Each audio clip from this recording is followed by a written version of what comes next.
todos ustedes por estar aquí. Bienvenidas a un capítulo más de Roberto Alejos Podcast en este episodio mensual que se llama El Club de Lectura con Alfonso Portillo. Porque ya ustedes que han venido otros meses saben que yo solo soy el presentador y motivador del tema. Obligado a leer, a mí me está sirviendo. Ya el presidente Portillo me trajo hoy 2 libros más de los mismos autores para que los lean, imagínense, igual de gruesos. Pero el libro que vamos a platicar el día de hoy llama mucho la atención. Platicábamos aquí fuera de micrófonos para hablar con honestidad, pero hablando de los amigos, aquí en Guatemala, Edmond Mulet hace 2 campañas anduvo con ese libro en la mano, usándolo prácticamente de campaña. Cuando el presidente Portillo y yo hicimos nuestra alianza política, hablábamos con mucha fuerza de la refundación del Estado, precisamente basado en este tema de la institucionalidad, ¿verdad? Hemos destruido la institucionalidad, las instituciones no funcionan, y pues si leímos el libro se dan cuenta por qué no funciona, ¿verdad? Es totalmente a propósito, eso es algo que se relata aquí de una manera más clara, porque no digan que somos nosotros los chairitos, ¿verdad? Que andamos criticando, pero realmente son muchos los países que aparecen aquí de ejemplo. Acuérdense que este libro es una mezcla de, por supuesto, de economía. Los autores, 2 de ellos, después con un tercero, pues ellos escribieron ese libro en el 2012, si no estoy mal, y apenas en el año 2024 recibieron el Premio Nobel en Economía por sus estudios basados en este libro. Básicamente lo que relatan es cómo la debilidad de las instituciones afecta el fortalecimiento de un país, o la cooptación, es la palabra que usamos aquí, de las instituciones, el debilitamiento de las instituciones, unos pocos manejando el país, ¿verdad? De alguna manera, tarde o temprano se paga. Pues nos recordamos aquellas conferencias de defensa sobre la refundación del Estado y pues yo se los decía. Y aquí está en el libro, ¿verdad? Da ejemplos de Guatemala mencionados, pero cuando entrevistaron y después lo entrevistaron en Chile, el presidente, a uno de los autores y nos dijo, pero denos un ejemplo de un país, ¿verdad? Aparte de esas 2 ciudades de México, que están una de un lado, otra del otro, ¿verdad? Aparte de eso, denos un ejemplo de un país que se encuentre en esta situación. Y no lo digo yo, ¿verdad? No es gana de molestar, pero dijo, ahí está Guatemala. ¿Qué mejor ejemplo tiene que Guatemala? Un país que ha desgastado sus instituciones, que han quedado en manos de unos pocos, un país sin oportunidades, en fin, relata todo el tema y lo pone de ejemplo. Entonces nos cuesta hablar poco, ¿verdad? Para poderlos dejar hablar a ustedes y discutir sobre este tema, porque tiene ese enfoque económico, pero tiene mucha historia de los países, porque no es solo Guatemala. Muchos países en el mundo están pasando sus problemas de pobreza, sus problemas de falta de desarrollo a raíz de ese problema. Entonces cuenta la historia. En el caso nuestro, como ponerlo de un ejemplo, toda Latinoamérica, Centroamérica, pues es hace más de 500 años la forma en que nos trataron, la forma en que nos conquistaron, versus los países que fueron no conquistados, sino colonizados. Son temas totalmente diferentes, venir a un país a trabajar, que venir a un país a explotar a la gente que vive en el país y a usarla, esclavizarla, en fin, todo lo que ustedes ya saben que dicen los 2 autores y ahora 3 con se ganó el Premio Nobel en esa gran diferencia. Entonces el libro está lleno de historias de distintos países que están pagando las consecuencias de este tema, ¿verdad? Versus algunos críticos, y son muy pocos, que hablan hay quienes le echan la culpa al clima, a la situación geográfica del país, y lo mencionan aquí, ¿verdad? Guatemala no puede, y con esto voy a dejarlo yo en paz, porque digamos, Situación geográfica. Guatemala es el centro de las Américas, por si aquí hay alguien de Santa Rosa, ahí está el letrero en Cuilapa, ¿verdad? Dice, bienvenido al centro de las Américas. Miren, literalmente, Cuilapa, Santa Rosa es el centro de las Américas. Somos un país pequeño, con salida a los dos océanos, multipluri, además de nuestros climas, o sea, somos geográficamente un país maravilloso, versus países que tienen 30 y pico grados bajo cero en el invierno, unos problemas terribles y son más poderosos, súper desarrollados que nosotros. O sea, no es un tema geográfico, no es un tema de ignorancia, que es algo que ellos mencionan mucho también en el libro. Solemos echar la culpa a la ignorancia, de la falta de educación, es cierto, pero ¿por qué es que estamos de esa manera? Pues es la falta de institucionalidad y eso trata el tema. Presidente, muchas gracias. Siempre trae sus notas, el presidente. De verdad, no sé cuántas veces habrá leído el libro, pero vamos a ver. Así que, de nuevo, gracias, bienvenidos. No se vale que no nos callen, para que pues, los puedan hablar ustedes también y no solo nosotros. Presidente Portillo. Muchas gracias, Roberto. Muy buenas noches a todos y a todas. Me alegra mucho ver ya casi miembros eternos del club y gente nueva, caras nuevas que he saludado hoy, que me da tanto gusto. Armando, me da mucho gusto, bienvenido. Miren, es emocionante que hayamos despertado todos juntos este interés por la lectura en un mundo en que necesitamos más leer. ¿Se acuerdan que el primer libro que comentamos se llamaba Sobre la tiranía, de Timothy Snyder, que se fue al exilio a Canadá, perseguido en Estados Unidos en estos tiempos actuales? Y una recomendación es: lean, por favor. Aléjense un poco de la pantalla azul y lean. Este libro es un libro que me ha impactado mucho. Lo he leído y releído. Sinceramente pienso que es de los libros que deberían ser libros de texto en las facultades de economía, en las facultades de ciencias políticas, en las facultades de derecho. Porque es increíble, no solo la cantidad de ejemplos, es una investigación de 10 años. Hoy le traje a Roberto 2 libros más producidos por ellos, por los 2 mismos autores. Impresionante la capacidad de investigación, de documentación, de archivo. Me imagino que tienen un equipo trabajando con ellos y ellos le dan forma, ellos le dan interpretación a los hechos históricos. Entonces el libro no puede ser catalogado ni como libro de texto, ni como libro de historia, ni como libro de filosofía, ni como libro de política, porque tiene todo, es todo. Es un libro impresionante que por el título lo atrapa a uno. ¿Por qué fracasan los países? Pero lo más interesante del libro, tiene muchas cosas. Sería difícil, sería imposible que habláramos de todo el libro en una hora de exposición. Es un libro para hacer un seminario sobre el libro. Y no es mala idea que hiciéramos un seminario, de reunirnos unos 4 sábados, que tuviéramos 2 horas el sábado y lo discutiéramos, porque no se imaginan el tiempo que le dedica a Guatemala. No se imaginan el tiempo que le dedica a México, a Estados Unidos, a Europa, África. Y yo quiero compartir con ustedes cosas que me han pasado a mí cuando fui maestro de la Escuela de Economía.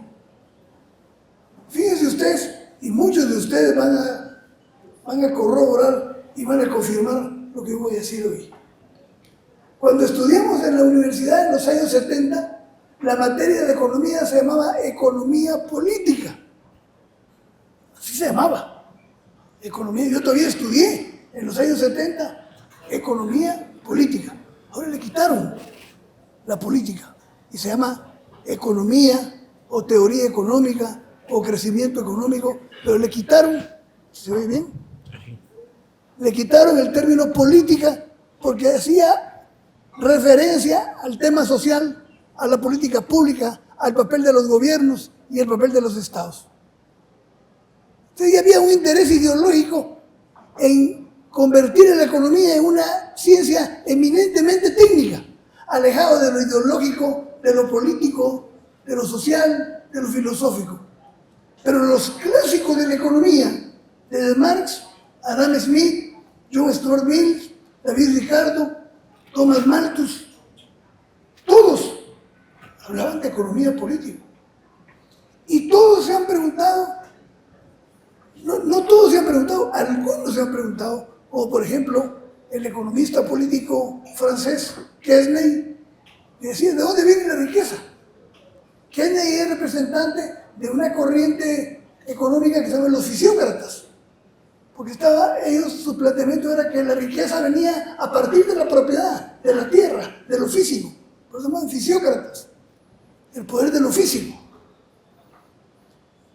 Pero hay una gran lucha, ustedes no se imaginan la lucha que ha habido en toda la historia de todos los países, en las facultades de economía sobre todo, por la enseñanza de la economía y por la enseñanza del derecho. Es una lucha cruenta. Pero ahorita ya ustedes no ven economía política. Ven qué es lo que querían hacer. Querían hacer como Hans Kelsen con el derecho. Digo, no metamos el derecho con la economía. No confundamos el derecho con la desigualdad. No metamos la economía con la pobreza. Es decir, querían separar, divorciar la economía de lo que sucede en la realidad, de las injusticias, de la desigualdad, del funcionamiento económico, de las injusticias económicas. Entonces es una lucha ardua. Por eso las élites en muchos países han creado sus propias facultades de economía. Y más que las facultades de economía de las universidades públicas han perdido mucha fuerza, porque han hecho textos ideológicos. Entonces, por ejemplo, Friedrich Hayek es el que se estudia fundamentalmente en la Facultad de Economía de la Marroquín. Friedman, von Mises, Ryan. En la San Carlos, Marx, Keynes, Schumpeter. Es decir, siempre en las escuelas se escogen un término que les facilite el entender la economía desde el punto de vista ideológico propio. Entonces, por ejemplo, Keynes tiene una frase que ya ha perdido un poco de vigencia. El gran economista Keynes, el gran economista inglés, dice: todos los economistas, queramos o no, en el fondo perseguimos a un pensador económico, a veces sin decirlo y a veces diciendo. Pero todos dependemos de alguna corriente o de algún pensamiento de algún pensador económico antiguo o moderno.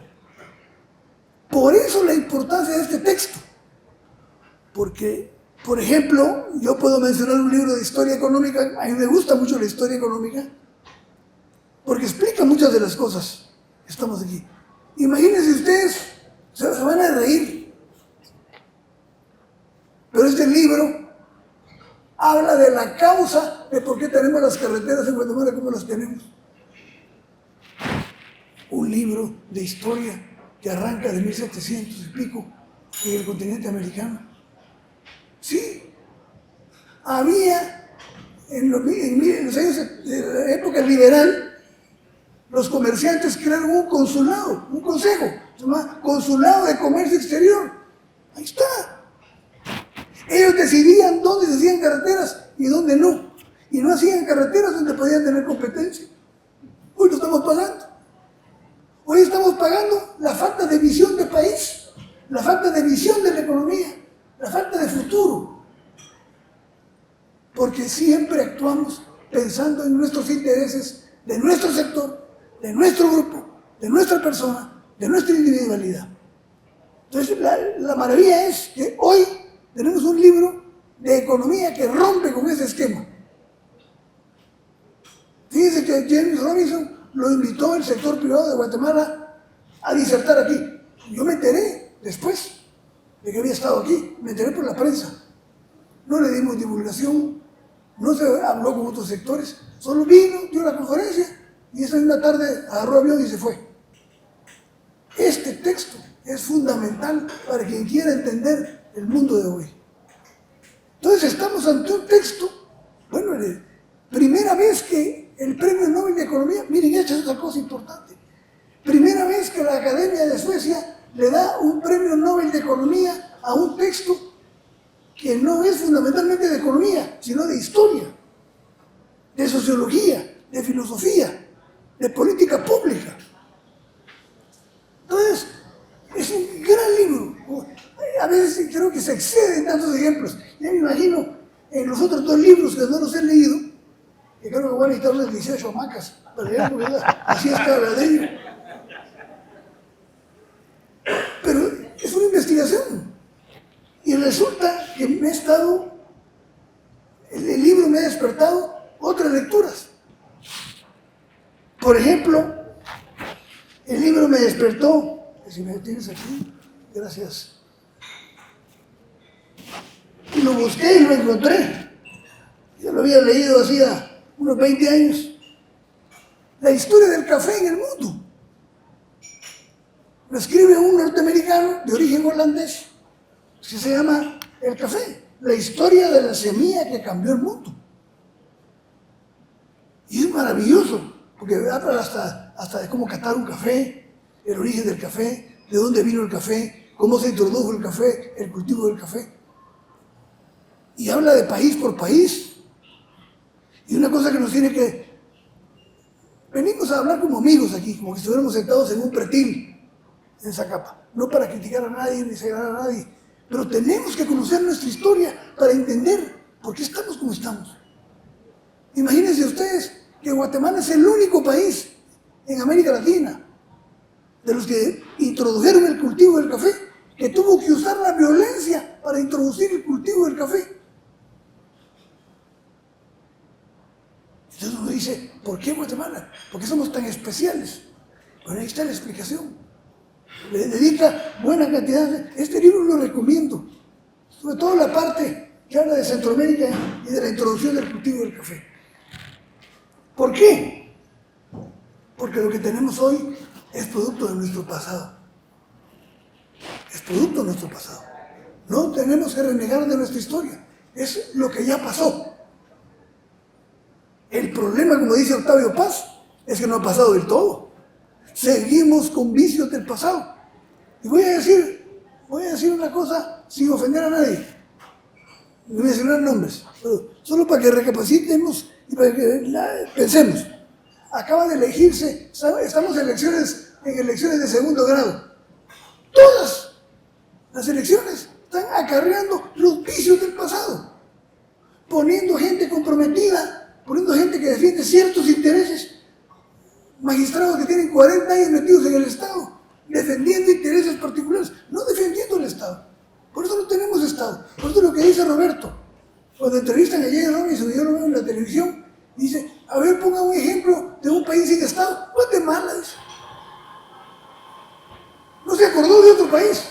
Y ahorita el presidente Trump invitó a todos los presidentes de América Latina, con excepción de Brasil, México, Colombia y Guatemala. Y mencionan a Colombia, a Brasil y a México, y como que no existimos. Nadie menciona a Guatemala. Nadie. Y tenemos que contar nuestra historia, porque nuestra parte es importante en la historia política y en la historia económica de América Latina. Entonces el libro es maravilloso. Todos los premios Nobel del pasado de economía comentan el libro. Es como más adelante tenemos que discutir, por ejemplo, el libro de Kissinger sobre China. Cuando uno lee el libro, se da cuenta por qué China es lo que es hoy. Fuerte, con dictadura y con autoritarismo y con lo que quieran. Pero fortaleció instituciones, invirtió en educación, invirtió en infraestructura. Imagínense, China tiene 68,000 kilómetros de trenes rápidos. Oigan esta cifra, 68,000 kilómetros de trenes rápidos. ¿Cuántos tiene Estados Unidos? 0. ¿Por qué? Porque se confiaron. Pensaron en la fortaleza de Estados Unidos va a permanecer siempre. la productividad, la tecnología, nuestros trabajadores, las inversiones, el capitalismo nuestro es más fuerte, la democracia, y se durmió. Y hoy lo estamos viendo. Aparte de los intereses del petróleo y de los intereses económicos, estamos viendo la decadencia de un imperio que se niega a reconocer que ya no es el líder mundial que era hace 50 años. Eso es lo que estamos viendo. Lo vemos, vemos el teatro, pero no vemos lo que hay detrás del teatro. Entonces, es una maravilla el libro. Miren cómo empieza. Dice, hay dos ciudades. Una se llama Nogales, que pertenece a Arizona. Cuando se dividió México con Estados Unidos, cuando Estados Unidos le arrebató la mitad del territorio de México, la frontera partió un pueblo, así como lo oyen, partió un cerco, es lo que divide Nogales de Arizona y Nogales de Sonora. Pero la gente son los mismos parientes, los mismos apellidos, la misma cultura, las mismas mañas, la misma forma de hablar. Pero uno pertenece a Estados Unidos y el otro pertenece a México.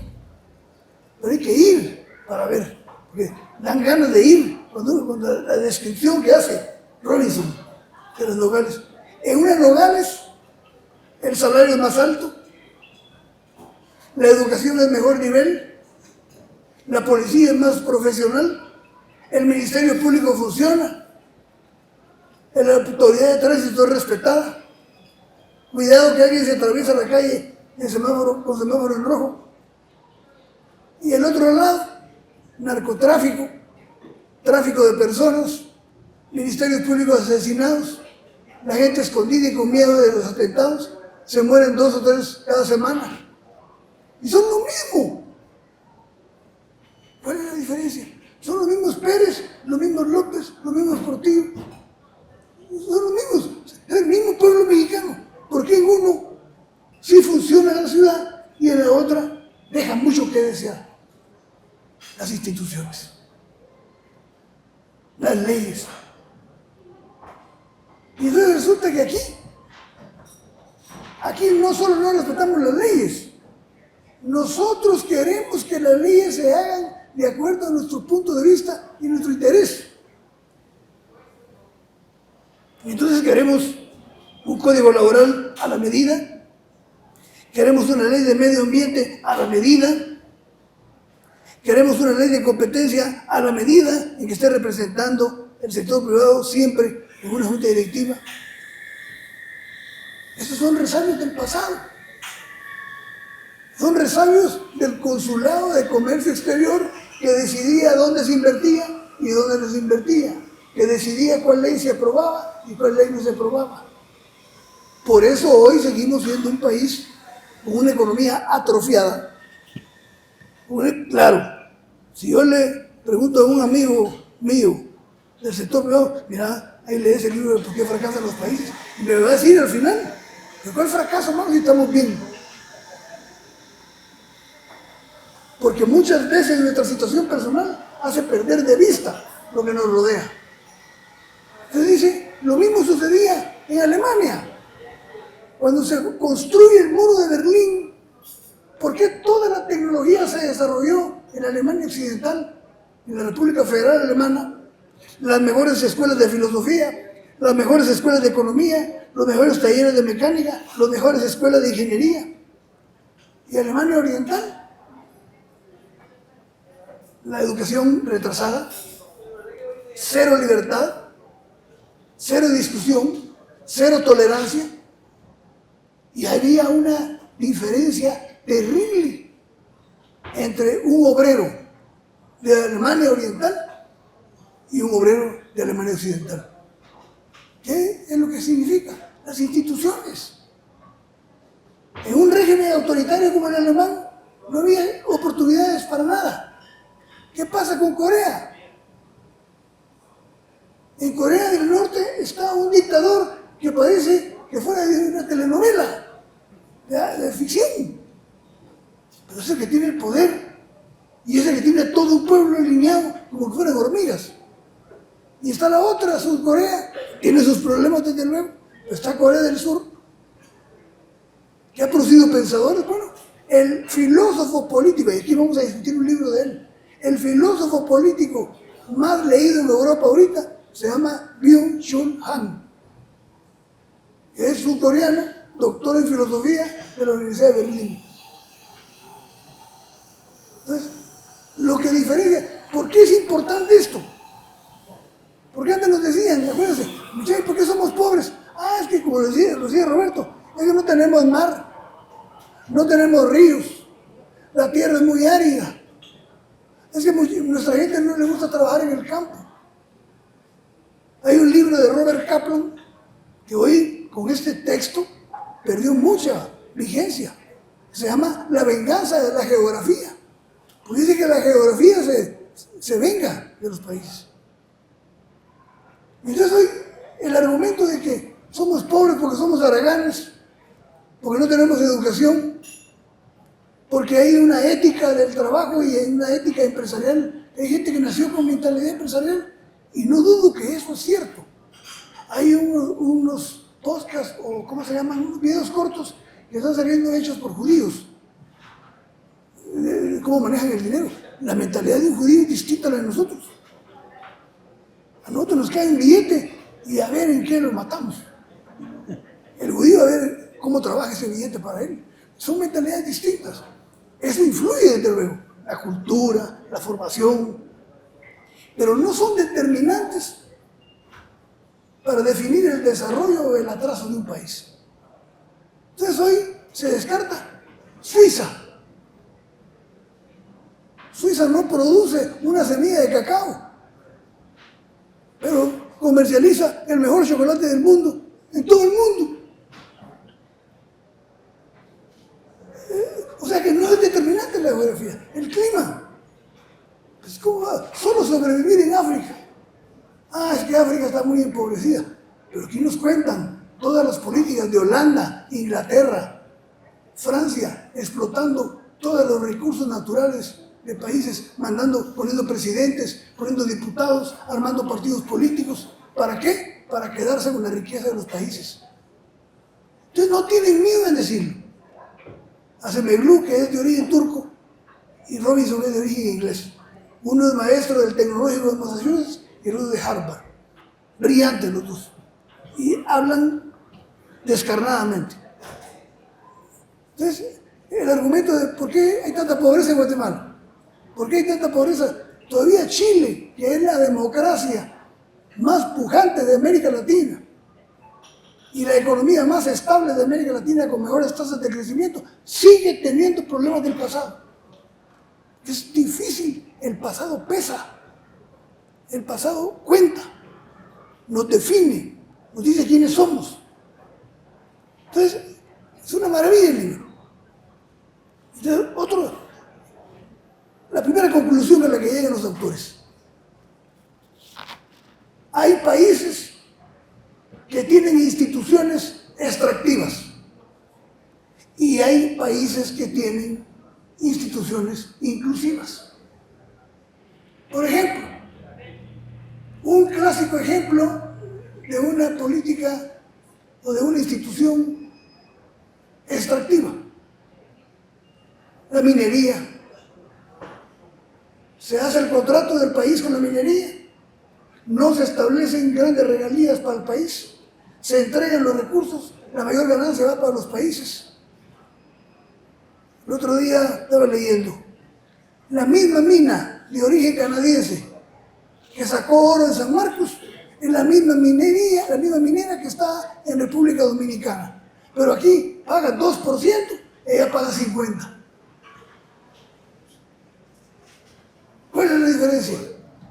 La clase política, la clase empresarial, que no tienen visión de país, sino que tienen visión de sus propios intereses. Entonces, las instituciones extractivas, viene la palabra de extracción, solo sacar, no compartir. La institución inclusiva se preocupa por la clase trabajadora, por el bienestar de la clase trabajadora, por el salario. Aquí mientras menos salario paguemos, mejor.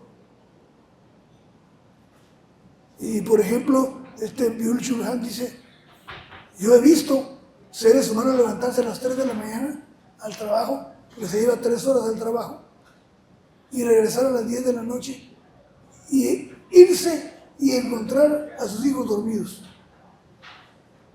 ¿Por qué? Porque no es un país que... La ciudad capital, y esto no es propaganda, pero creo que el alcalde más brillante que ha tenido la capital de Guatemala se llama Manuel Colón Argueta, que hoy todavía lo que hizo él, todavía está siendo utilizado por las siguientes alcaldías y por la actual. No le dieron seguimiento al plan metropolitano, ¿por lo sabes? Entonces tenemos la capital atrofiada, una capital que se va a paralizar. ¿Por qué? Porque tenemos instituciones extractivas. Hay que hacer pozos, muchachos, porque es el negocio, el agua. En Pagua es un negocio redondo. Ya no nos importa que no haya en una colonia si podemos venderla en otra colonia. Porque no hay instituciones que se respeten. Entonces, estamos hablando en otras palabras. Estamos hablando de una palabra, de un concepto maravilloso, que lo dice al final en sus conclusiones. Necesitamos Estado de Derecho. Necesitamos creer en nuestras instituciones. Necesitamos creer en nuestro derecho, en nuestra legislación. Respetar el Estado de Derecho. Me decía el doctor Mijangos, el Estado de Derecho es la garantía, es la sociedad que garantiza los derechos de la gente sin poder. ¿Sí? ¿Se dan cuenta? Si los abogados se dieran cuenta que cada día el papel de los abogados es fundamental en la construcción de un país moderno, de un país democrático. Encontramos a autores chinos de 300 y 400 años antes de Cristo, que hablaban de cancha pareja, igualdad de oportunidades, respeto de las leyes, no hacer caso a los hombres, hacer caso a las leyes. Esos países son los que han progresado. Queramos criticar o como queramos ver a Estados Unidos empezó esta historia construyendo instituciones inclusivas. Preocupado por la propiedad del pequeño propietario, por la libertad de expresión, por la democracia, por luchar contra la desigualdad. Ahora han cambiado mucho las cosas porque la competencia y el mundo cambió.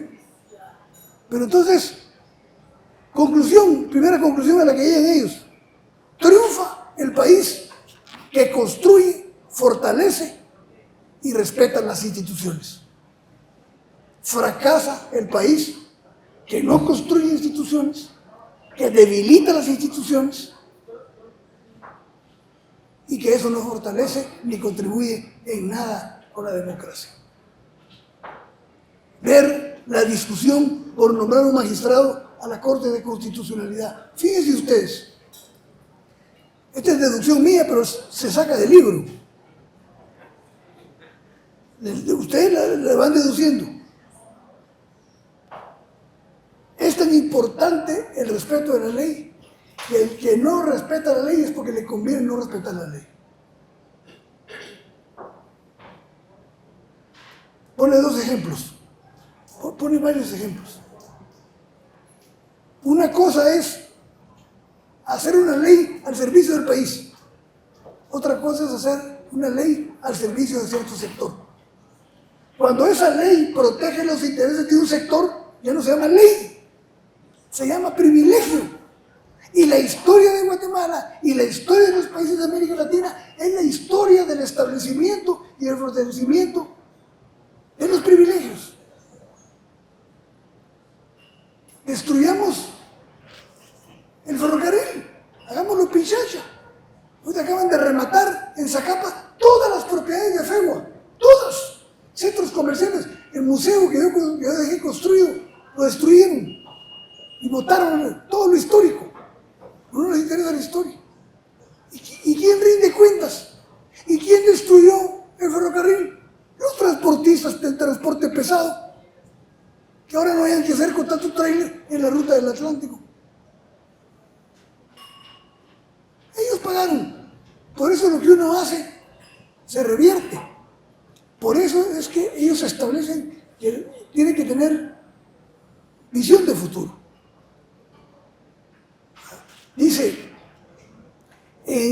1800, la independencia de Estados Unidos fue en 1776, dicen los autores. Y los fundadores de la sociedad del país, de los Estados Unidos, tenían una mesa discutiendo qué clase de país querían. Hablaban de democracia, de derechos civiles, de derecho al trabajo, de derecho a la propiedad. Y más adelante en el libro, en la misma fecha, habla de una reunión también en un país, que se reunieron también los fundadores de la República, Guatemala, con diferencia de 5 o 6 años. Nada más que mientras allá discutían qué clase de país querían, qué clase de democracia iban a construir, aquí discutíamos cuántos indígenas nos iba a tocar a cada uno en el reparto de la encomienda. En el mismo año. Entonces, por eso vemos los acuerdos gubernativos de Gálvez, los acuerdos gubernativos de Justo Rufino Barrios, un acuerdo de Justo Rufino Barrios diciendo toda aquella propiedad que no produce café y no produce azúcar se considera tierra baldía. Ahí está, ahí lo citan. Y lo mismo cita Pendergast en el libro del café. Es decir, nunca nos preocupamos por construir instituciones porque funcionaba bien el país, pero hoy en el mundo moderno, en el mundo de la competencia, hoy ya no funcionan. Ya perdemos importancia en el concierto de los países del mundo. Entonces, construir instituciones, ¿quién habla en la clase política de Guatemala de construir instituciones? ¿Quién habla de fortalecer el Ministerio Público para que verdaderamente sea el representante de la sociedad que persiga la violación de la ley? No, todos estamos buscando qué cuate metemos en la fiscalía para que nos vaya bien. ¿Qué cuate tiene que estar en el ministerio? ¿Qué cuate tiene que ser presidente? Porque no tenemos una visión de país moderno. Desde la independencia. En la misma acta de independencia dije, hagamos la independencia nosotros antes de que la haga el pueblo, porque nos va a ir mal. Entonces, el libro tiene esas maravillas. Vamos, para que entremos en un diálogo y no monopolicemos de nuevo la plática.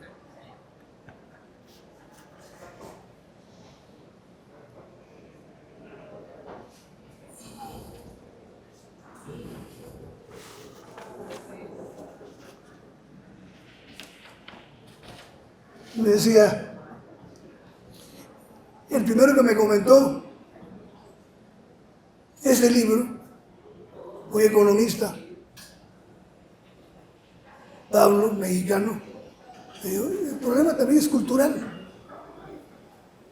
No queremos reconocer el trabajo del otro. Lo contratamos sabiendo que nos va a dar riqueza, pero no queremos reconocer el trabajo. Dice que un estudiante de un tecnológico industrial de Oaxaca tenía su tallercito en su casa, en su garage, y pasó un empresario con el carro que ya no funcionaba. Y le dijo, mira, pues no me puede dar una revisada al carro. Lo revisó, el joven se dio cuenta que lo que tenía, agarró un martillito, pac, pac, pac, pac, pac, 5 golpecitos. A ver, préndalo, le dijo.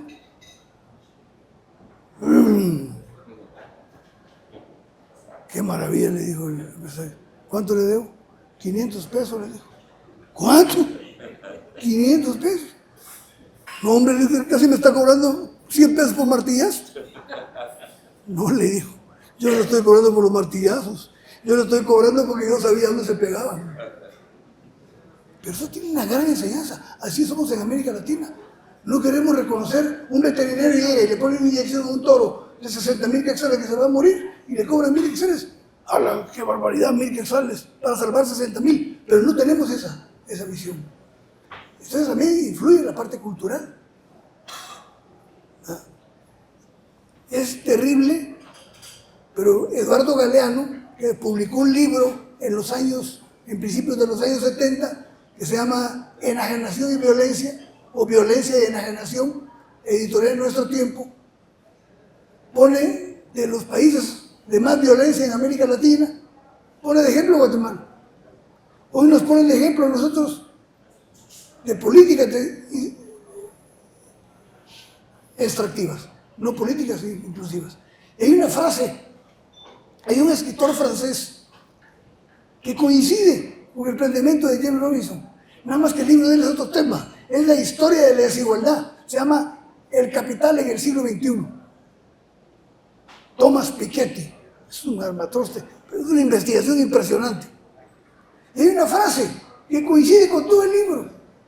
Dice Thomas Piketty, en el centro del debate del desarrollo económico están dos cosas: la calidad institucional y las políticas extractivas de las élites económicas. Dos cosas.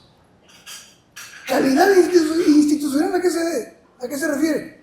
A que haya Estado de Derecho, que haya respeto de las leyes, que haya respeto de las instituciones, que haya respeto del Estado. Necesitamos un Estado fuerte, no necesitamos un Estado débil, porque el Estado débil es controlado. Hoy el gran problema es, tiene razón Robinson, no tenemos Estado. Hoy, y creo que es medio riesgoso decirlo, pero si no hablamos con la verdad, nunca vamos a hablar con la verdad. Hoy el crimen organizado, el narcotráfico, decide muchas cosas públicas. Decide elecciones de magistrados, decide de diputados, decide de ministros, decide de la construcción de partidos, decide en las leyes de contrataciones, en la ley de competencia. Están metidos los intereses del crimen organizado. Entonces, ¿qué clase de Estado? Y hoy, entre paréntesis, el presidente Trump llama a un escudo latinoamericano en contra del narcotráfico. Y lo primero que hace es sacar 4 países, porque ideológicamente no comparte con ellos. Entonces, ¿qué clase de Estado, de qué clase de escudo estamos hablando? Si se habla de un escudo, tiene que ser un escudo que no tenga hoyos. Porque si tiene hoyos, por ahí se mete. Porque ¿de qué le sirve hacer un escudo con todos los países y no hacer escudo con la frontera que es México, que es por donde pasa todo?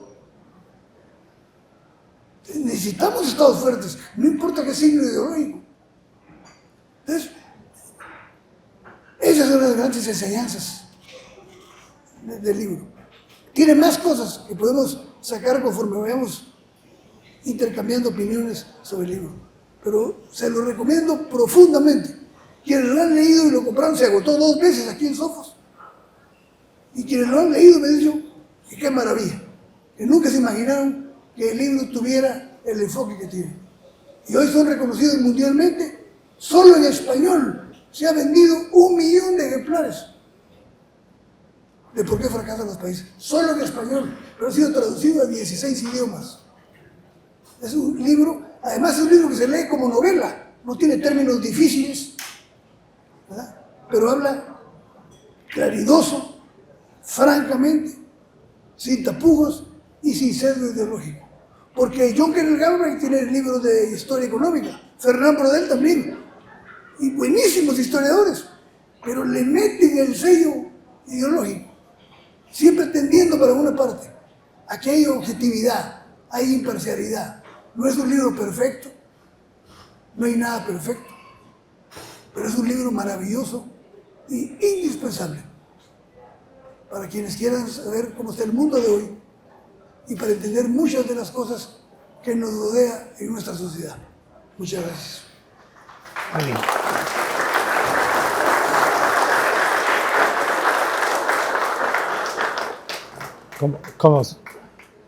Como siempre, no nos deja mucho tiempo para comentarios, ¿verdad? Pero tenemos tiempito.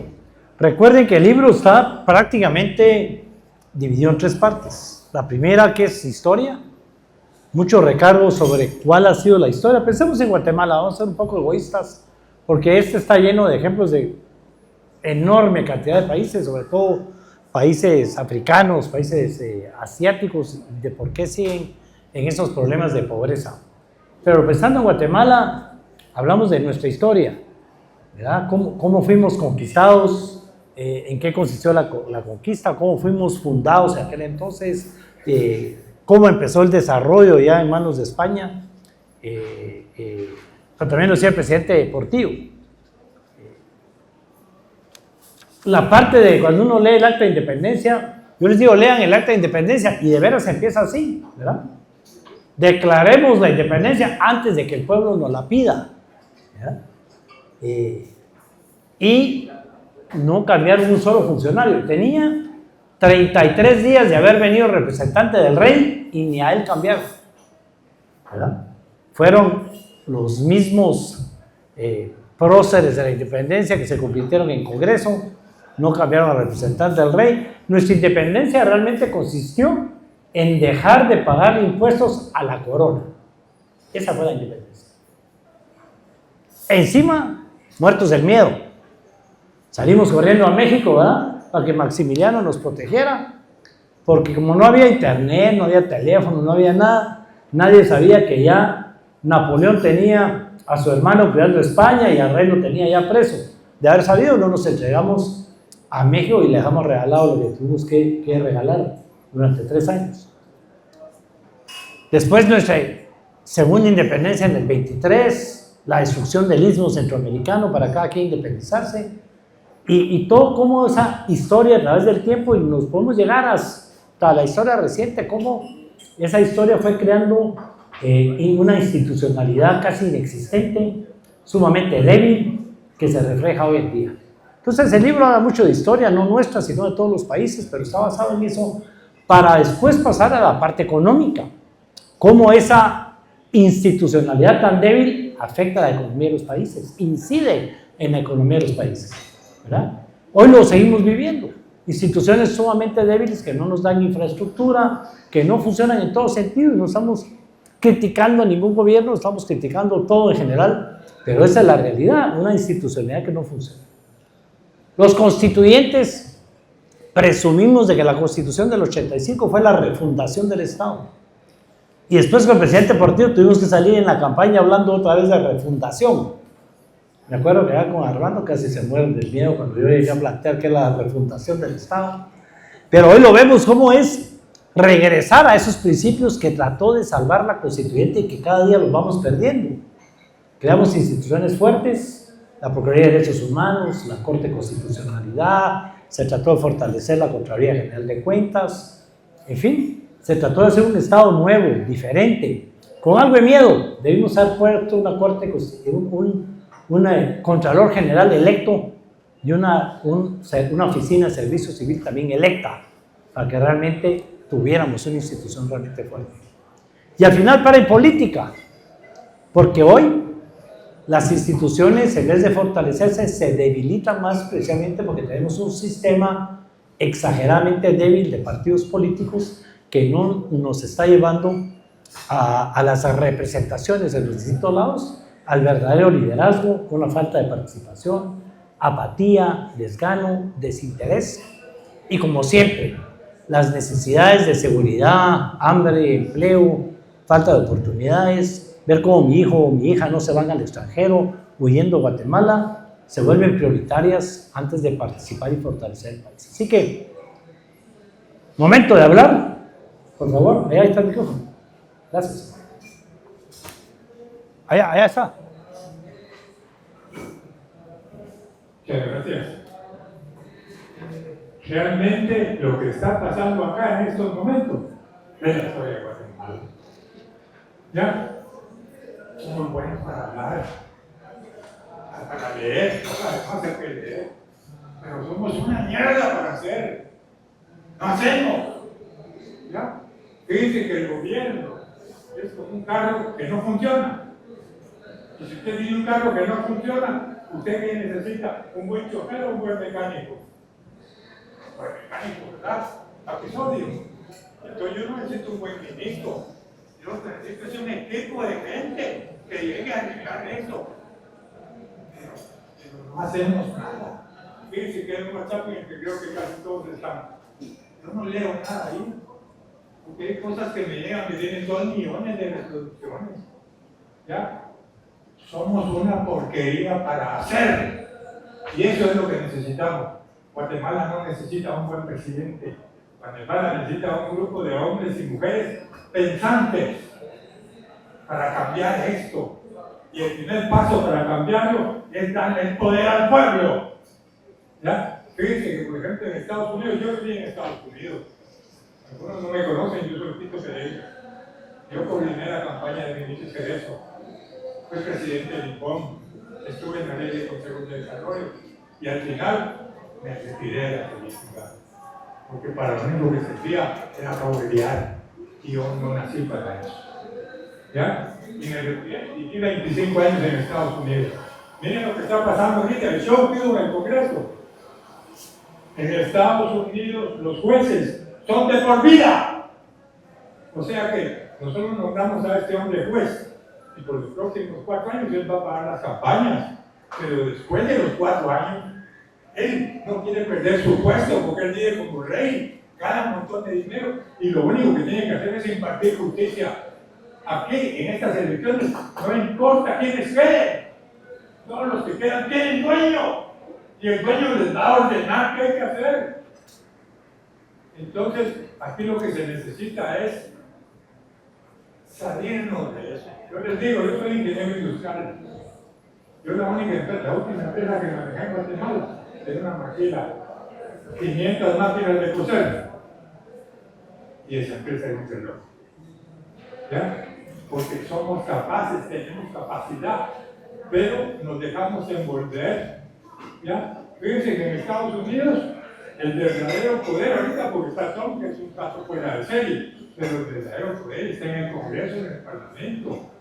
Pero aquí las elecciones no son por nombres. Este es mi amigo, es candidato por Guatemala, él en el 5º lugar.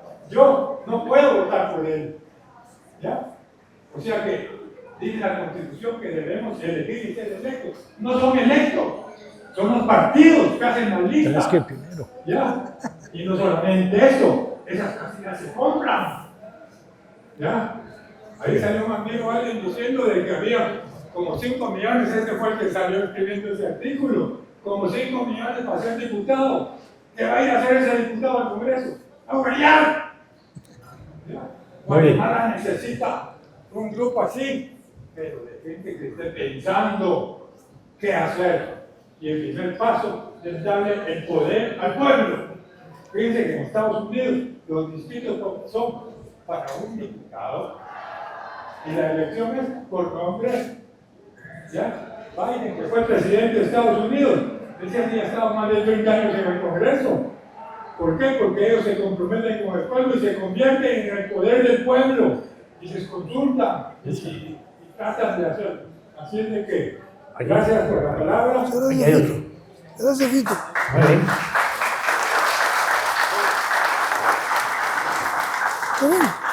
Dame la palabra por allá atrás y yo sé que ya lo tengo. Gusto saludarte. Igualmente, Roberto y Alfonso, qué gusto saludarlos. Igualmente, Juan Carlos. Hace unos años. La verdad que es interesante que a estas alturas de la vida estemos de acuerdo con este libro. Hace 30, 40 años que lo hemos estado discutiendo ideológicamente estos temas, ¿verdad? Pero como hablamos en un principio va a ser, este libro representa un axioma. Es una verdad que no necesita demostración. ¿Por qué? Porque no son teorías, no tienen centro ideológico, son puramente prácticos. Porque estos temas ya habían sido abordados antes. Y hay mucha documentación sobre el tema, por ejemplo, en los años 70 conversamos la diferencia entre que no eran, el ser pobre, un país pobre o rico, no era necesariamente por la educación, ni por la raza, ni por el idioma, ni por la geografía, por el clima. Ahí comentábamos la diferencia entre Corea del Norte, Corea del Sur, Alemania del Este, Alemania del Occidente, Taiwán, comparado con la China de antes, que era una China miserable. Ahora China encontró la ruta. Un capitalismo sin partidos. Entonces, es un tema muy interesante de abordar. Pero a lo que vamos es la historia. Tiene razón Alfonso, la historia es lo que nos demuestra. Nosotros podemos analizar por qué estamos donde estamos. y vemos la historia desde la conquista, diferente a la colonización, como decía Roberto en un principio, que tuvieron otros países. En nuestro medio, en 1808 creo que fue la Constitución de Bayona, en 1812 la de Cádiz, y esto era las que nos regían a nosotros. La misión de esas constituciones era que el ciudadano tenía que pedir permiso al gobierno para todo, era una cuestión de imperios. El ciudadano tenía solo permiso, derecho a lo que se le da permiso, diferente a la Constitución norteamericana, en donde el derecho es el del pueblo, el que le dice a su gobierno, que es su empleado, qué es lo que tiene, hasta cuáles son sus alcances.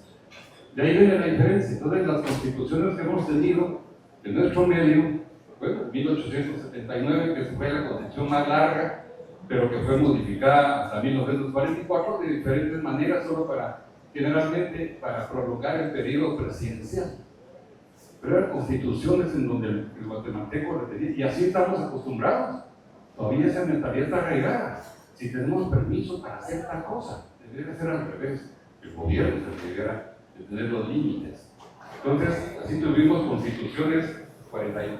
¿Por qué la del 44? Tuvimos la del 45, la del 55, la del 65. ¿Por qué? Después del 75 ya iba a caer Shell.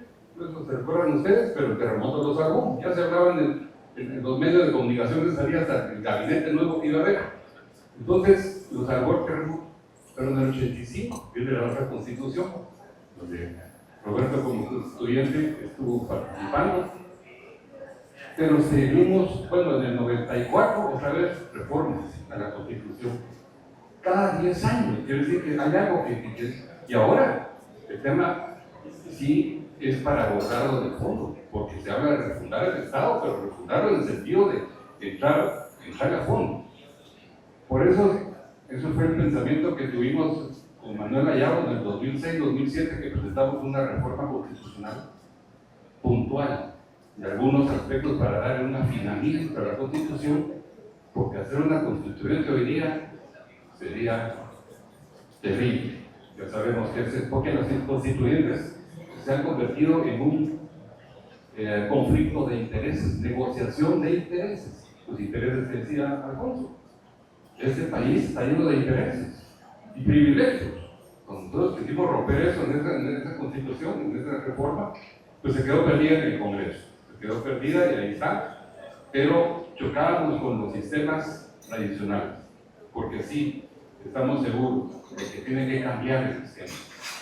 Pero si no conocemos nuestra historia, entonces no se va a poder hacerle frente a la realidad con la educación, con la madurez que hoy día creo que deberíamos de alcanzar. Porque, por ejemplo, hoy día la Constitución los constituyentes plantearon muy sanamente algunos aspectos, pero las comisiones de postulación se han vuelto un desmadre que está en un afinamiento. Entonces, yo hasta ahí me quedo, pero el libro sí es fantástico. El mensaje es lo que deberíamos de contemplar para todos los países de América Latina. Muchas gracias. Muchas gracias, Juan Carlos. Muchas gracias, Juan Carlos. Yo tuve, antes de dar la palabra aquí, ¿alguien más? ¿Aquí abajo? Dos preguntas breves. Yo tuve el gusto de recibir la propuesta de reforma constitucional y de leerla y estudiarla, y llevaba ese enfoque, Alfonso. Estamos hablando de senadores vitalicios, o sea, el Muso Ayau con un enfoque y su equipo de hacer instituciones fuertes, puestos casi de por vida, las edades más altas para los cargos públicos, en fin, está en la misma jugada de la que estamos hablando ahorita, ¿verdad? Gracias, presidente Alejos, presidente Portillo, una cátedra como siempre, gracias por este espacio de discusión. Yo quisiera regresar al libro, presidente, y aquí casi que es comprobación de lectura, ¿verdad? Y cuando hablaba del fortalecimiento institucional, y digamos, ponía de ejemplo el presidente los dos pueblos que quedaron a la mitad, uno en México y uno en Estados Unidos, también nos lleva a la historia, porque ya decía el presidente Alejos de que hay, y usted también, que hay políticas extractivas. Pero en un principio, cuando llegaron los españoles a las Américas, especialmente, voy a hablar de Guatemala, fue una conquista. Y cuando llega a los Estados Unidos, también era extractiva, e iban a conquistar. De hecho, la British Company fue la que financió a los ingleses para que fueran a Estados Unidos, y por eso el primer estado que llega es uno en Virginia, si ustedes recuerdan. Pero sí quisiera que tal vez desarrollaran un poquito más esto, presidente, porque la importancia de la conquista y la importancia de la colonia, cómo desde ese principio en Estados Unidos empiezan a desarrollar esa democracia, porque también se dan cuenta que no pueden, la conquista no pudo ser como en Guatemala, para ser específicos, porque cuando ellos llegan encuentran un clima que iba en contra de todo, ¿verdad? No pudieron conquistar a los nativos y se quedaron prácticamente sin comida en algún momento. De hecho, enviaron un mensaje a Inglaterra y le dijeron: miren, ya no nos manden soldados, manden los carpinteros, manden los agricultores, porque aquí tenemos que desarrollar esto, porque si no nos vamos a morir. Y empiezan a haber elecciones de gobernadores del lugar, de Virginia. Mientras que en Guatemala, pues la conquista fue, ya saben ustedes, espada y a sangre, ¿verdad? Y después ya nos habla también de cómo se repartieron el poder aquí.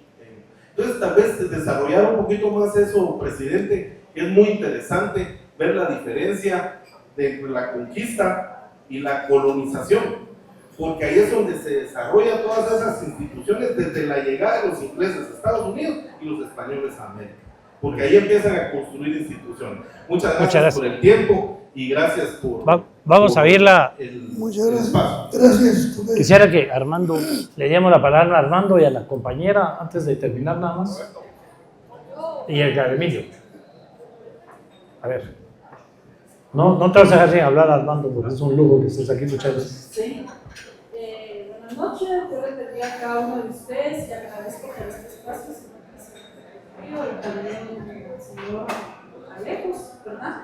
Ahora bien, al escuchar respecto al libro, de lo que se enfoca el señor presidente, habló también sobre leyes, habló también sobre los derechos. Entonces les hago esta pregunta también a ustedes también son pueblos, ustedes que están aquí sentados también lo son.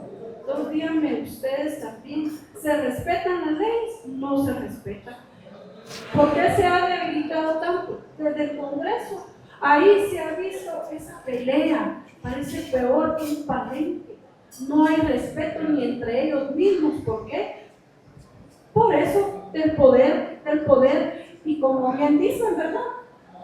Ahí sí que solo para mí, pan para matarte y miramos el futuro y aquí vamos a ver, porque yo tengo que, como dijo una vez Carlos Pineda, ¿verdad? Que él tenía hasta para darlo para su cuarta generación y así van muchos. O sea, yo pienso que todas las entidades, desde el Congreso, desde el presidente y todas las instituciones que se deben ahí, porque todo eso es una vena, tienen que trabajar para el mismo pueblo.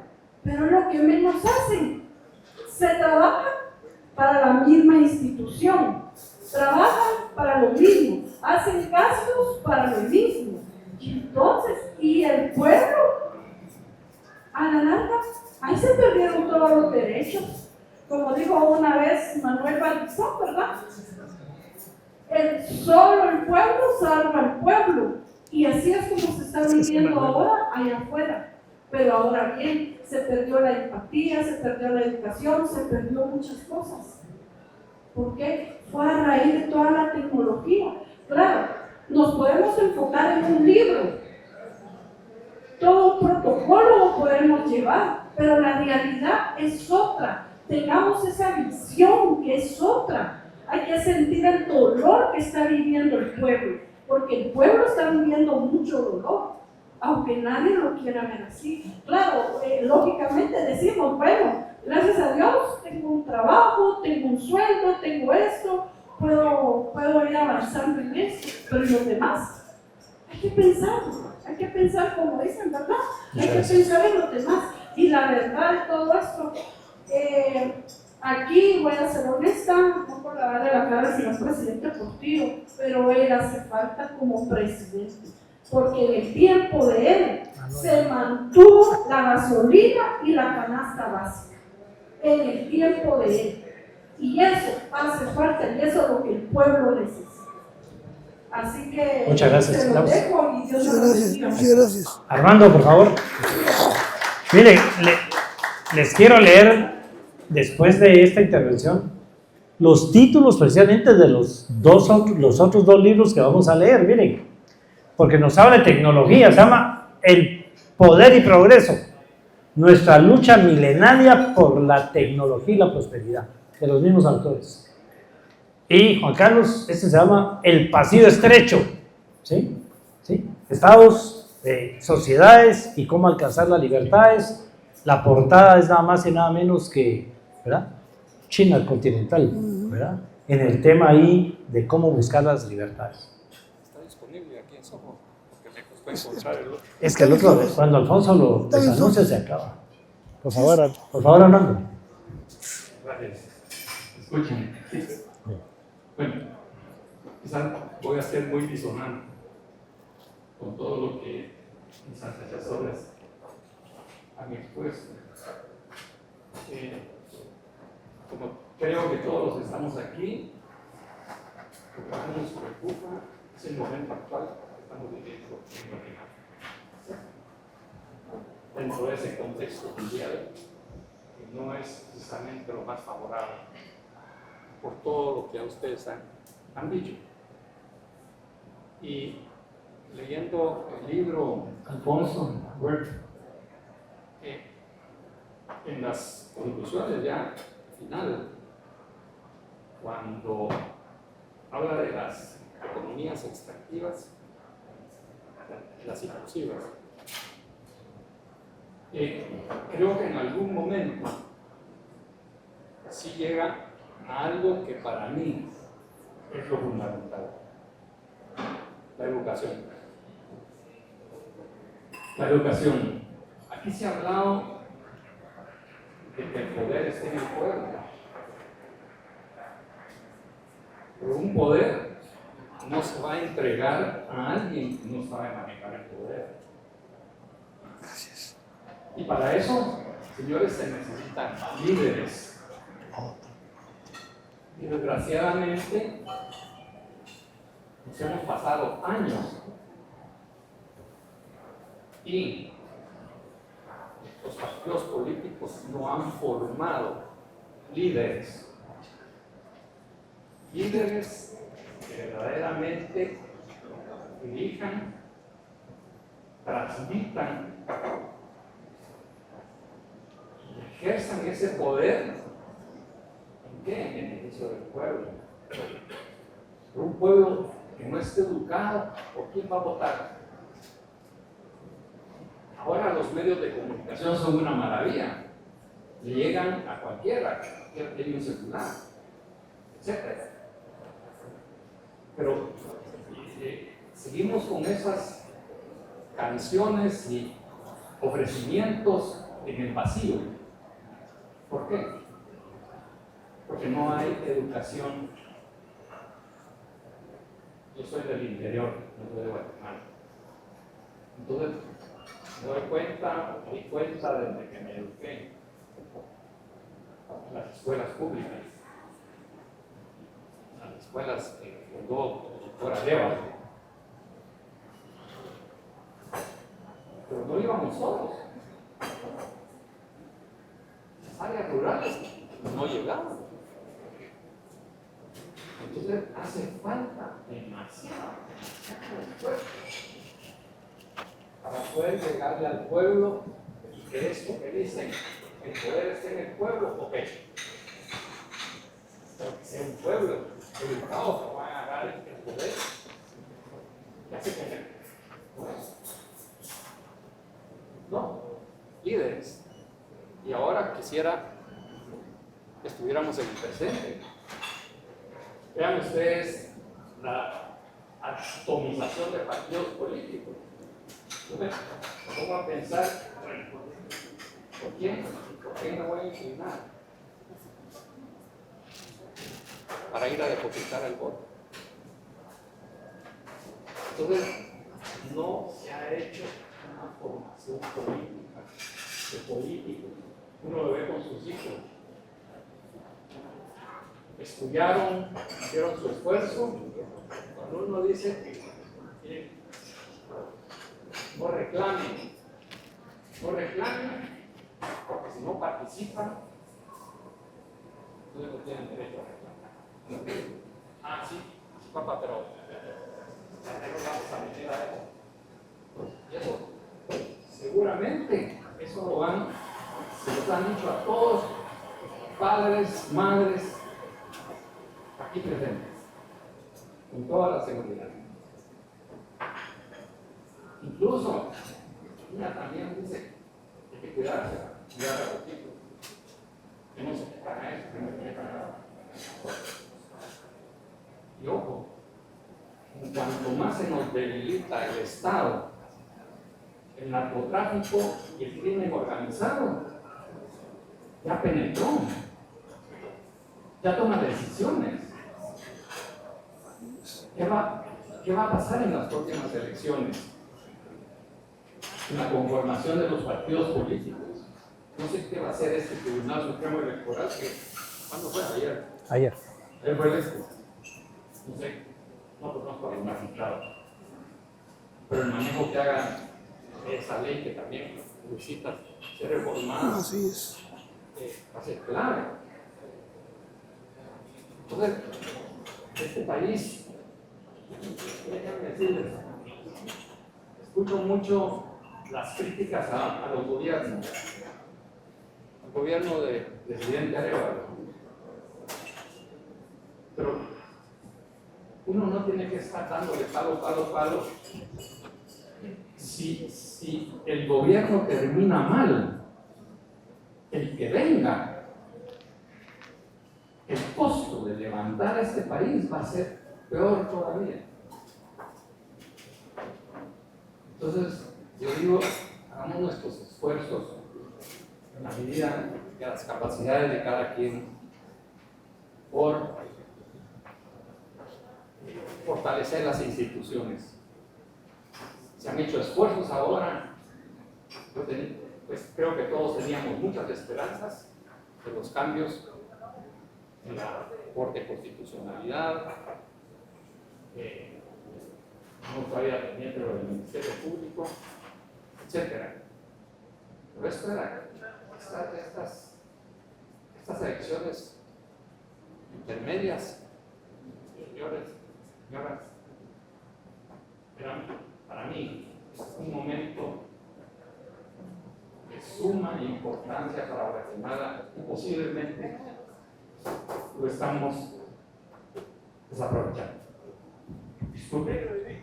Muchas gracias, Armando. Muchas Vamos a cerrar con gracias, Emilio, Armando. porque ya pidiéndole perdón a Sofos que nos dan una hora y nos vamos. Muy agradecido. Ninguna discordancia en las palabras. Buenas noches a todos. Rapidito, el propósito que tengo hoy es únicamente de dejarles un punto del libro, un concepto, mejor dicho, que abre a mi criterio una reflexión profunda, porque es un concepto muy potente, que va más allá de la economía, el concepto de institución administrativa. Pienso que así como que no, aquí no hay un problema entre el huevo y gallinas, sino pienso, pero no me consta, primero fue la institución extractiva y después en la historia fue ya inclusiva. ¿Por qué? Porque cuesta más consenso, más esfuerzo mental forjar una institución extractiva, porque el ser humano no sabe ser naturalmente egoísta. Entonces, voy a centrarme en la institución extractiva, que, como decía, es a mi criterio un concepto muy poderoso. Este libro parece que apareció en 2012 y pertenece a la misma galaxia, a mi criterio, y creo que sería bueno también, no sé si lo hicieron, pero hace un club de lectura sobre Sapiens, sobre todas esas obras que son una colección también igual a esta. Y hay un libro muy interesante que se llama Pensar rápido, pensar despacio. Es bien interesante que quien escribió este libro fueron dos psicólogos, uno judío, ¿cierto? Y recibieron el premio Nobel de Economía en base a, no sé si a ese trabajo o a otro. Lo interesante es que entre estos libros hay muchas conexiones conceptuales. Regresando al tema de la institución extractiva, vamos a poner un ejemplo claro, descarado, de lo que es una institución extractiva en Guatemala. Caguetigo, por ejemplo. Caguetigo, no había que ser muy inteligente para darse cuenta quiénes eran los extractores y quiénes íbamos a ser los extraídos, ¿no? Pero existen ejemplos un poco más sutiles de la extracción. No soy muy bueno en semántica, voy a parafrasear algo. Yo diría que de buenas intenciones puede, no siempre, puede estar sembrado el camino hacia algunas instituciones extractivas. Lo vimos recientemente con un grupo de personas que probablemente tenían muy buena intención al blindar a una fiscal general para que no fuera ataques en el momento, no fuera objeto de ataques en el momento que estaba ejerciendo como un propósito muy bueno, y era sanear el país, atacar la corrupción.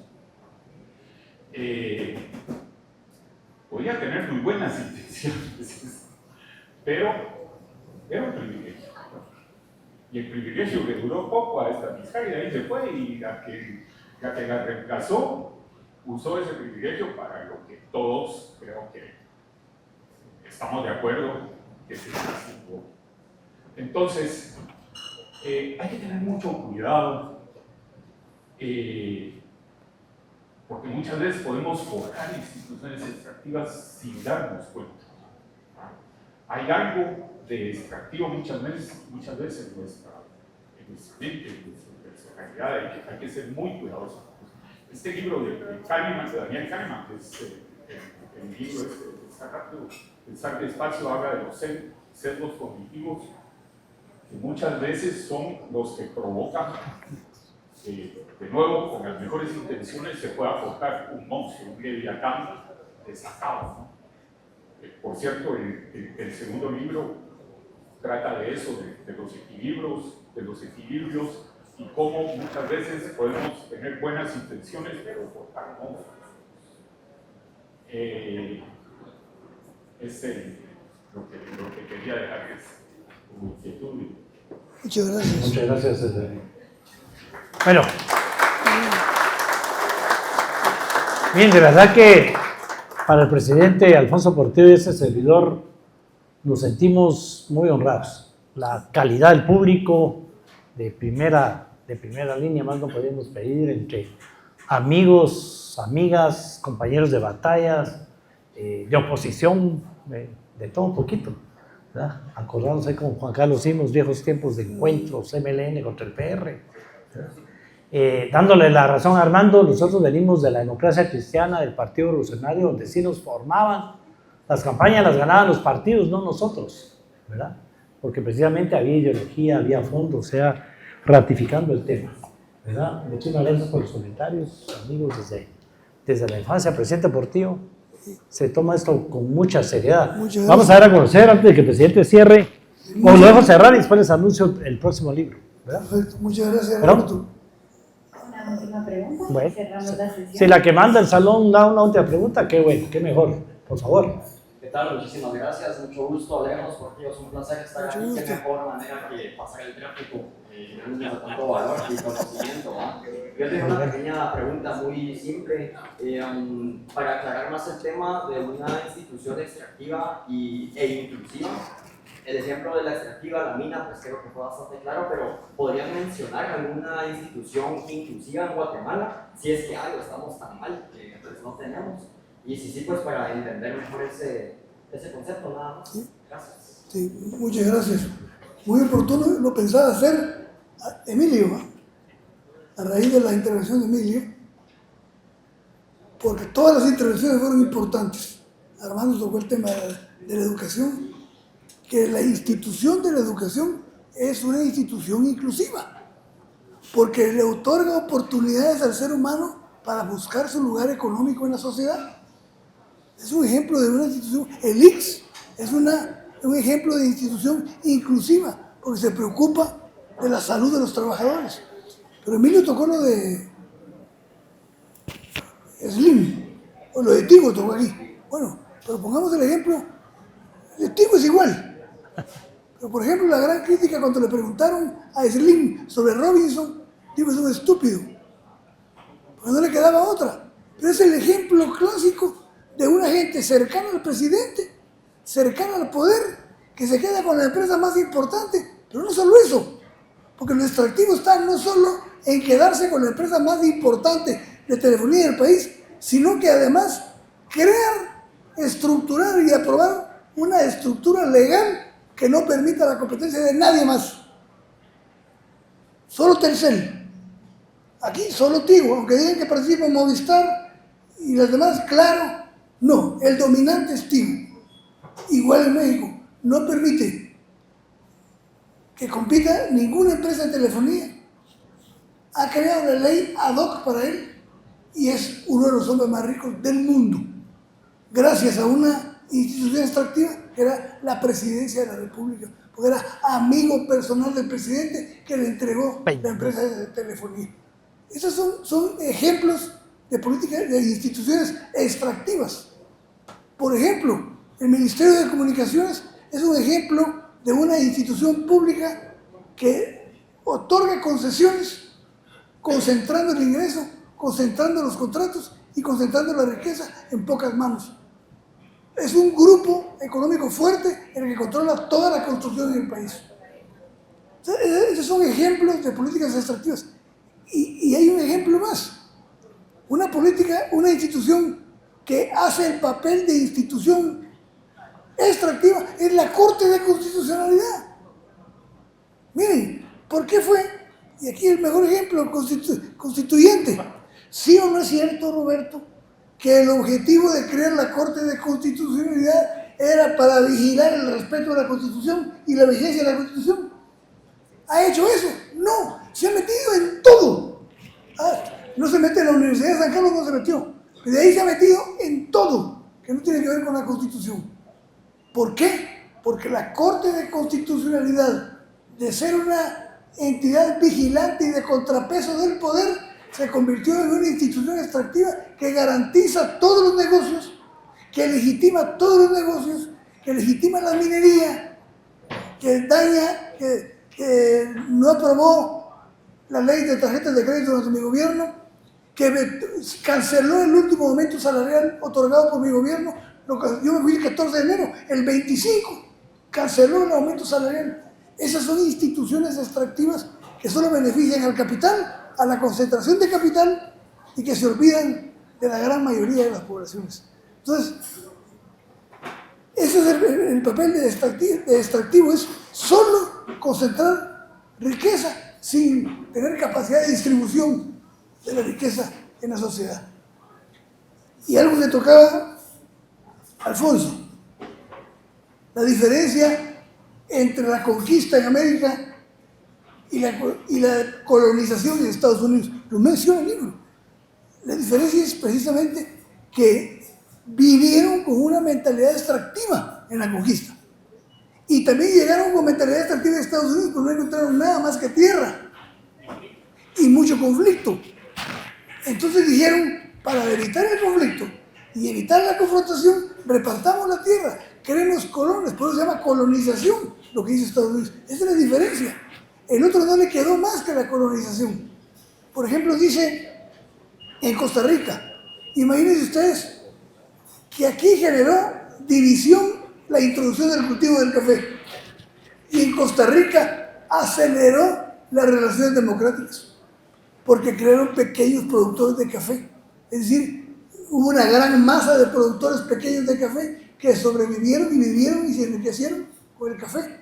No habían las grandes plantaciones y las grandes propiedades agrícolas que producían café.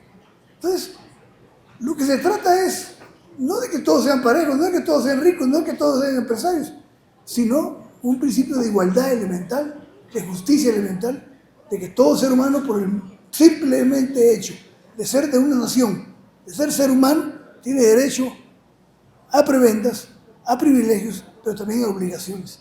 Entonces, aquí no se trata de que todos de criticar a los empresarios porque se han hecho multimillonarios, pero sí criticarlos por la visión. Por ejemplo, voy a poner un ejemplo, ya me llamó la familia porque se molestó porque lo dije en una entrevista, pero no tengo por qué no repetirlo aquí, porque no tengo otro ejemplo.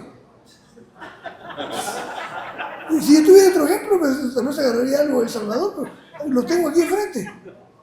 Resulta que Trump se dejó ir contra todos aquellos empresarios que invirtieron en Asia, porque ahí la mano de obra era barata. Y ahí está toda la industria, está paralizada Detroit. Detroit parece cementerio. Los carros gringos los están produciendo en un 85% en Asia, en México incluso, porque la mano de obra es más barata. Bueno, entonces dice Trump que va a poner aranceles a los productos que vienen para Estados Unidos para obligar a los empresarios a que inviertan e reindustrialicen el país. Suena lógico, pero no es lógico. El mundo cambió, las reglas cambiaron. Entonces, pero Trump premia y le hace una cena, estoy hablando con datos, le hace una cena a varias familias de Centroamérica porque invirtieron en Estados Unidos. Dinero, capital generado por el trabajo en Centroamérica. La familia Castillo invierte $1.600 millones en una nueva refresquera en Estados Unidos. Y le felicita a Trump y le dan un plato de plata. Y no invierten en este país que ha generado y le ha dado la riqueza. No son capaces de asociarse y gastar 2.000 millones para hacer el metro de superficie en la capital y pueden ganar durante 50 años. Ah, no, tienen que invertir para quedar bien con el imperio. Esa es la mentalidad que critica Robinson, que no hay, y él reconoce, porque él dice, el capital no tiene nacionalidad, y por lo menos eso nos enseñaron. El capital se invierte donde hay tasa de ganancia, donde hay tasa de rentabilidad. Lo demás no importa. Entonces, hoy lo que plantea él es, modernicemos, que queremos oportunidades, disminuyamos la desigualdad. ¿Qué manera mejor que disminuir la desigualdad que invirtiendo en educación? ¿Y por qué la grandeza de China? ¿Qué fue lo que Xi Jinping, cuando regresa de Estados Unidos del exilio, el Partido Comunista le dice, ¿y qué cartera quiere? Educación quiero, dijo. Oiga, educación quiero. Y miren lo que ha hecho. Porque transformó el sistema educativo. Porque le dio a la gente capacidad de producir. Porque ellos sabían que no hay riqueza más grande en un país que su fuerza de trabajo, que es la que crea valor. Y hoy Byung-Chul Han está planteando en Europa, miren, los que están empleados y que ganan bien, que no necesitan muy agradecidos por el empleo, porque están generando más riqueza que la que le pagan a ellos por trabajar. Pues sí, ¿a quién iba a contratar a alguien que le dé pérdidas? Se contrata a quien da ganancias, a quien genera valor. Entonces lo que estamos hablando es de una sociedad menos desigual, una sociedad más democrática, porque también plantea el tema democrático, porque si no resolvemos el problema de la producción, el problema de la distribución y el problema de la desigualdad, la que va a pagar el pato es la democracia. La democracia se va a convertir en un teatro que no resuelve nada más que los intereses de la clase política. Entonces, yo muy agradecido y comparto contigo, muy buenas las intervenciones, agradezco, se ve que leyeron el libro, que tienen claridad sobre lo que plantea Robinson. Digo, no todo lo que dice tiene razón, pero el planteamiento central que habla del fortalecimiento institucional, el de crear instituciones y el de invertir en la mejoría del país. Porque si mejora el país, mejoran los empresarios. Y si mejoran los empresarios, de repente mejora el país también. El planteamiento es maravilloso porque le quita a uno telas que le oscurecían la realidad. Es un problema eminentemente humano. Y como lo dijo Emilio, si creemos en el derecho, si vemos la necesidad en el derecho, es porque sabemos que el ser humano es imperfecto y que la condición humana es una condición humana egoísta. Y que si tenemos la oportunidad, aquí no se trata de poner un presidente buena gente o poner un presidente honesto. Se trata de que haya una estructura legal que impida el abuso de poder. Porque el Estado de Derecho es fundamentalmente el dique para el abuso de poder. Pero resulta que aquí todos abusan y nadie es sometido al imperio de la ley. Entonces, en esencia necesitamos un país de leyes. Un país de leyes. Muchas gracias. Gracias, presidente. Bueno, no se vale que me quede callado en el tema de la Corte de Constitucionalidad como constituyente. Mire, la idea siempre fue crear una institución que evite que el funcionario público abuse de la Constitución en contra del ciudadano o de la ciudadana. Y en este país, la fiscal del Ministerio Público pide que la Corte la ampare porque los ciudadanos la quieren linchar, ¿verdad?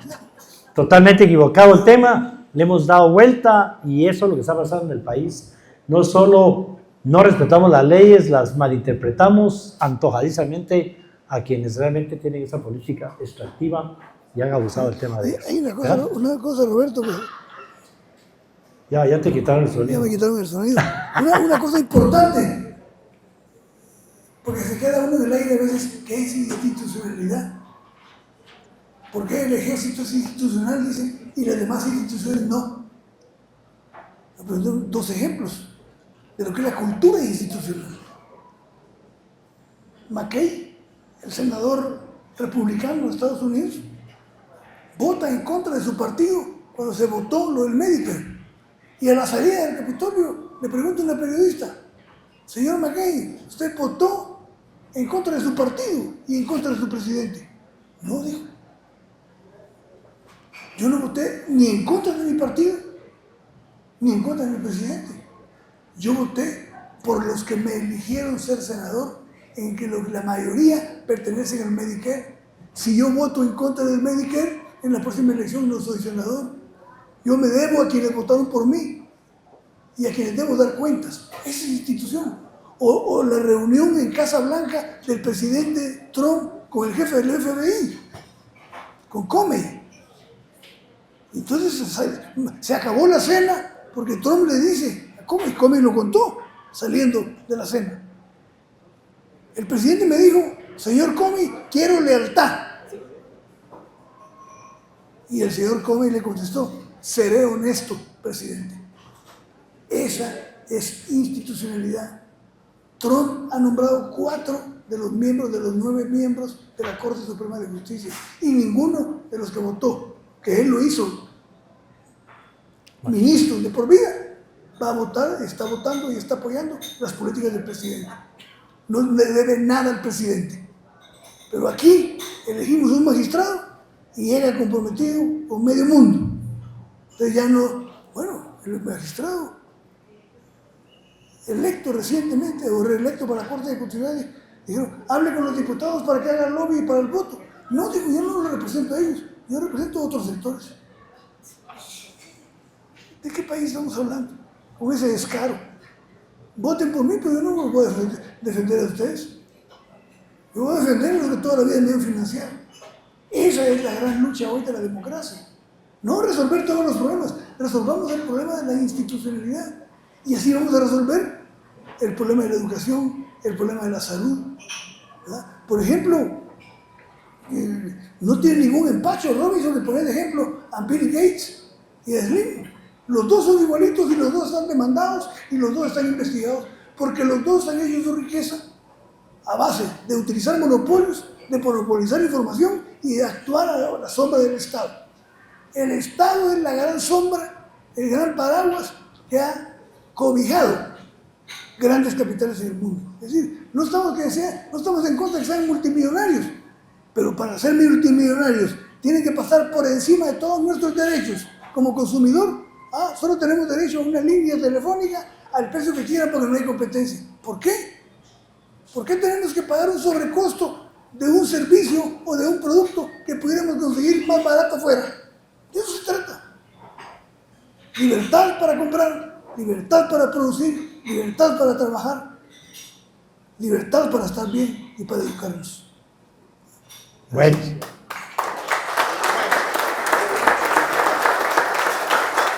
Hoy nuestra tacita de café, la despedida de este capítulo de Roberto Alejos Podcast. Gracias a Faisán Studio, ya el capítulo del mes pasado está subido en la plataforma del libro de Gabriela Aguilera, un homenaje a Gabriela Aguilera para los que no pudieron venir el mes pasado. Próximo libro, miren, El costo de la igualdad, para seguir con el tema, ¿verdad? El costo de la desigualdad, ¿verdad? Ese estamos hablando, es de Geoffrey Stiglitz. Es el 15 de abril, después de Semana Santa, lo corremos un poquito y probablemente hagamos una sorpresa con Sofos de Cambiamos de Lugar. Gracias a Sofos vamos a cada 3 meses hacerlo en otro lado para darle oportunidad a otras personas que les cuesta venir por el tráfico, también allá lo pueden ir a pasar el tráfico.